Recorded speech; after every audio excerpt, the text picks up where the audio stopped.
it's going to be embedded in footwear in the next 3 or 4 years. I don't think, and I know because I've spoken to lots of footwear manufacturers. It's not a discussion of if, but when. Hmm. And I think that we very much see that and fully expect at some point. Imagine you just have your footwear, our sensors are embedded in it.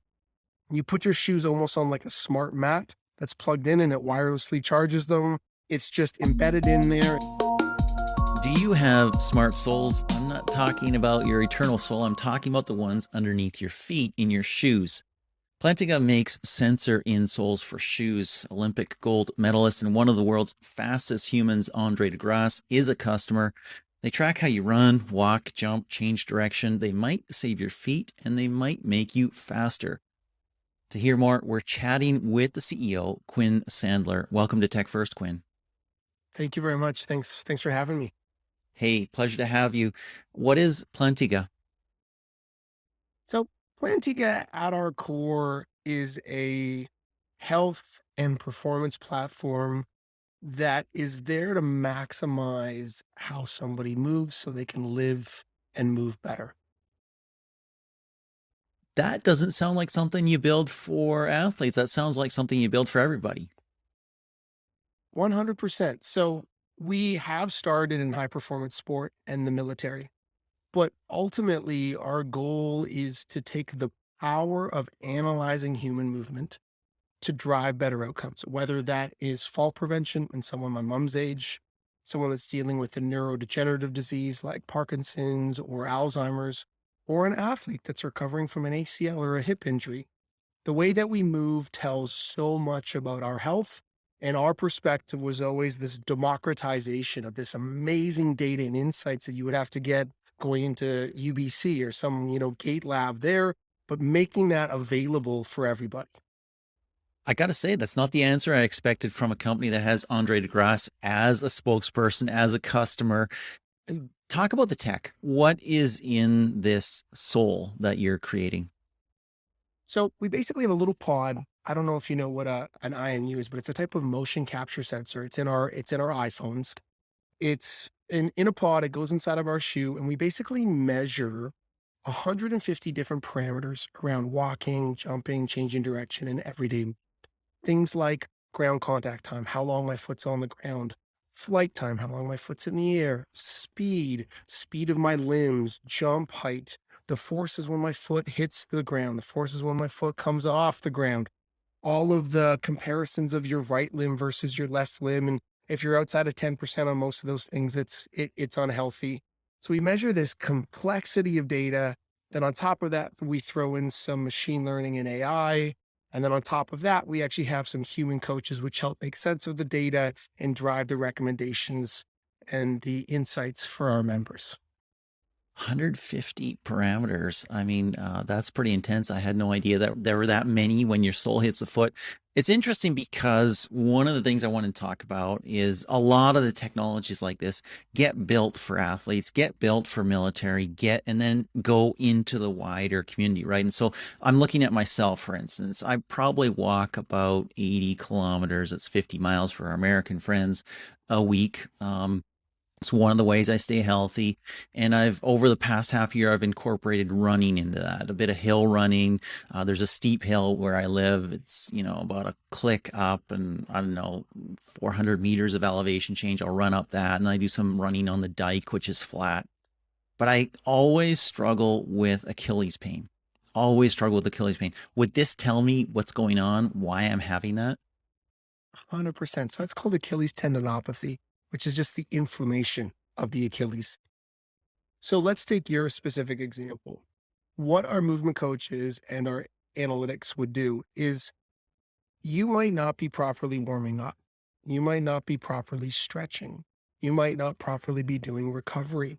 So we would look at the imbalances between your right leg and your left leg. Through some of our data, we might identify that you have a weak quad complex or a weak foot ankle complex. So it's through this analysis of how you move with some of the context about what you're doing and your age and how you move. Then come the recommendations of what you need to focus on. You might need to change your footwear. Most people should change their shoes every year. Most people do not. So simple things that we give feedback on with the data, I feel like we could fix your Achilles pain if I could go out along with that for sure. Okay, I might have to test that and see how that goes. Why did you build this company and why did you build this technology? So the history for Plantiga is very wrapped up in a family endeavor. So I founded Plantiga with my dad over a decade ago, and my dad had spent a lot of time in biomechanics labs in the world of biomechanics and gait analysis and product design. And it was my dad's initial thesis, this idea that, look, this is such valuable data, but who has access to it? You have to go into a human performance lab or a university or a pro team. Like, this is just, there's so much room for innovation here. So that was the history. My dad, unfortunately, when we were doing our pre-seed round 2017, 2018, got very, very sick with prostate cancer and he passed away. Oh, wow. So this company is very much a family endeavor still. Our AI and machine learning like our AI is named Norman after my dad. So Norman is our digital movement coach that we build. But that's the history. It wasn't necessarily even my idea. I had had other startups and I was always around product design and lots of stuff. And this was our kind of side project until we got into this creative destruction lab, which was this accelerator. And that's when my dad got sick. So it was, going through it and raising some money right as my dad was very ill, it was not even just bittersweet. It was just like a weird juxtaposition of amazing stuff that we had worked on with like the reality of life and death. But today I talk about that not in a sad way. What we build and what we do is a legacy to him, and he's on all of our patents and is very much a part of what we do. So that was the genesis. Wow. Amazing. Always great to hear the personal story there and condolences, of course. And it is neat that your dad lives on, not just in your memory and other things that he did, but in your AI. It's kind of like Alexa or Hey Siri Totally. or Hi Norman. Hey, Norman. There you go. Exactly. So, talk about what happens when you use this. What are your users seeing? What are they experiencing? So, we know Andre de Grasse is using it, others using it. What's happening? What's the progression here? Are you getting fast? Are they getting faster? Are they recovering quicker? Are they, what's happening? So it falls into three buckets. So we kind of say that using our technology and the best of kind of evidence-based sports medicine, we can recover faster, we can reduce the risk of injury or injury prevention, and we can optimize performance. Because you have to be healthy to perform. They go hand in hand. It's two sides of the same coin. It's not one or the other. So the actual physical experience is someone gets our insoles and they open them up and they set them up and they connect our little dock, which kind of talks to the internet. But then what happens is we hook up everybody with a movement coach.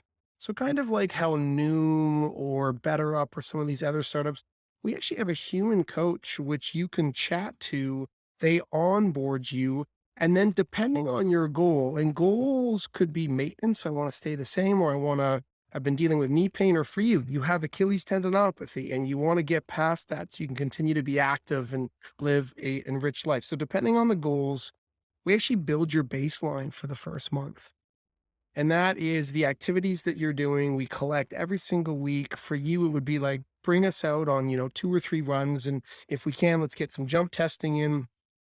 After the first month, we actually build a report that assesses who you are, but compares that to norms that we've developed over the 4,000 people that we've collected on. So how you stack up to other 40 something year old men, how you stack up to a professional athlete like Andre de Grasse, and then where we want to take you.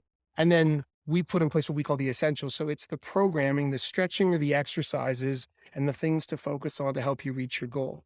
So it's kind of a multi-step process, but that's basically the kind of intentionality of how we operate. Super interesting. So I looked at your website. I saw that there. I think you sell the technology, the soul, and then the coaching and the assistance and the platform is $30 a month.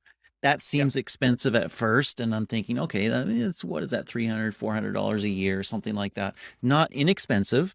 Of course, if you get something really good out of it, you feel better. That's a great thing as well. Do you need to continue that all the time?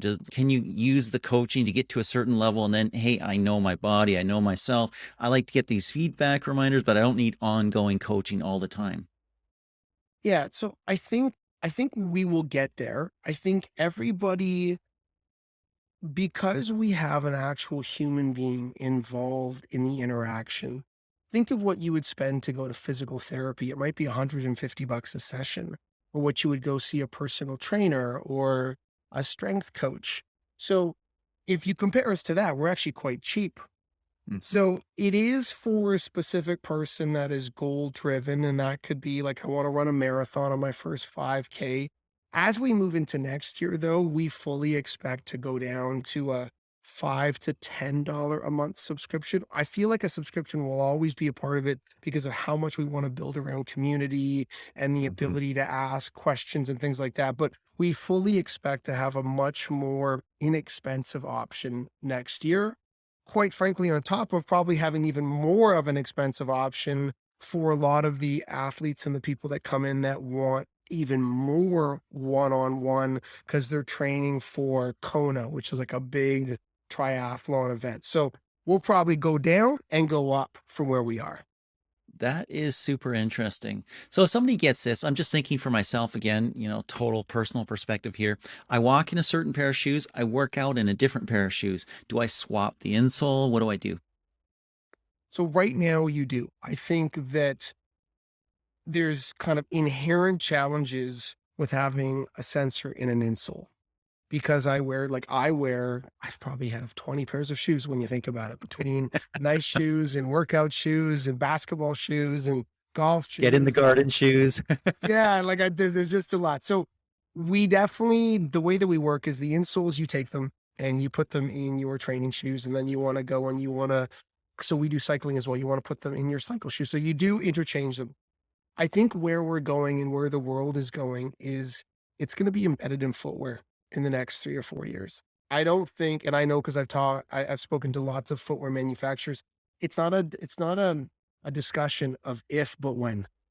Hmm. And I think that we very much see that and fully expect at some point. Imagine you just have your footwear, our sensors are embedded in it. You put your shoes almost on like a smart mat that's plugged in and it wirelessly charges them. It's just embedded in there. It uploads to your device when you're at home, probably half uploads to your device when you're on the run. But that's the future. Whether we do it or not, that's the future 2025. It will be pervasive. So, no, I think where we are today is building towards that future. I find that fascinating because I 100% agree that the future, my thesis is, I call it smart matter. Pretty much everything around us is getting embedded with chips and radios and sensors and all these different things to communicate, CPUs to communicate what's going on, sense what's happening, and send that information somewhere. And I guess what you're saying with your thesis, it's going to be everywhere, is that the componentry, the hardware, is going to approach zero cost. I mean, obviously not zero, right? But is A getting couple cheaper and cheaper bucks. and cheaper. Exactly. Yeah. So, which is a fraction of what most shoes cost these days. If you're running in them or using them for something, you're spending easily $100 to $250 a shoe, maybe more. I'm probably there's probably somebody going out there. My shoes are $500, and I the was gonna say, I think I have like a $300 pair. So yeah, they're very expensive. Exactly. That is super interesting because I tend to think that we're going to have some kind of medical, maybe health and wellness AI that, we're just going to follow us around. We have data coming from our watches. We have data coming from our smart rings. Then we have data coming from our shoes, other places in our clothing, maybe a pair of glasses we're wearing. You've got AirPods in. CGMs, people measuring their glucose, their lactate, like Yes. it's the datafication of the human being. Interesting. Interesting. Well, love it. Probably going to try it. That is not an endorsement. I haven't tried it right now, and you're not paying me anything, just so anybody knows. But I probably will try it and give it a shot and see how it goes. You've already kind of answered this, but you've answered it in an industry specific way. You see this being embedded in every shoe. Where do you see your company in 5 years? Your technology? It's a good question. I think so. The embedded shoe part is just the hardware component. I think you actually just touched upon it, and I agree. I believe we're moving very rapidly into this world of personalized wellness, healthcare, fitness, performance. I think this idea of comparing a human being to another human being is a very old age way of looking at everything. I think what's going to happen here and where we feel like we're going is really building the infrastructure to monitor the complexity of how a human being moves and based on their goals, developing insights and recommendations and interventions with a possible human in the loop to really drive better outcomes, whether again that's performance or recovery or injury prevention. So I feel like we're building and where we want to go in the next 5 years is being the backbone for that world around the lens of biomechanics and movement, which really appeals to the, you know, quarter of the population that deal with musculoskeletal issues. And I feel like that's where we're going, almost this like operating system for movement health that can be embedded in shoes. We could monetize that data. We could build predictive analytics around outcomes with different diseases like Parkinson's, the progressions, the regressions. It's the data set and what we can do with that, I think, in the next 4 to 5 years that becomes really, really exciting. Love talking to somebody who, when they're speaking, my eyes kind of go up because they've triggered a thought, right? And you kind of said it there. I mean, we see that we have car OSs. We see that we have the emergence of home OSs. Obviously, we have operating systems on our mobile devices, on our laptops and computers. A human OS that captures all the data from all the smart things that we're wearing, that we're putting on our face, putting inside our bodies, whatever that might be, is clearly somewhere in the future as well. And I'm excited by the future. Me too. Thank you so much, Quinn. This has been a lot of fun. It's a pleasure. Thanks for having me.